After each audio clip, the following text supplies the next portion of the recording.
Malapit na ang February at bilang isang collective o nakakapanood nito, papasok na tayo sa taon ng Fire Horse. Maaaring nasa proseso ka pa ng pagbuhag ng mga lumang pagkatao mo, pagbitaw ng mga paniniwalang hindi na nagsisilbi sa'yo, at paglilinis ng mga pangloob na bigat ng loob mo bago matapos ang taon ng Snake Year. Hinihikayat kitang pakawala ng lahat ng ayaw mo nang dalhin sa susunod na yugto ng buhay mo. Dahil sa February 17, magsisimula na ang unang yugto ng malaking pagbabago sa ating buhay.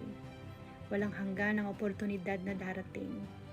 Ito ang tamang panahon para palakasin ang iyong pinansyal na kalagayan, pumasok sa pinakamalusog at pinakamalakas na bersyon ng iyong sarili.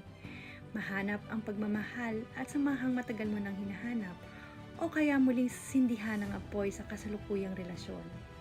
Ang punto ko, walang limitasyon ang mga posibilidad. Seryosohin mo ang pagtatapos ng taon ng snake na ito. Ang panahon para tuluyang bitawan ng sobrang bigat at ang mga trauma na hindi mo na gustong dalhin sa susunod na kabanata ng buhay mo.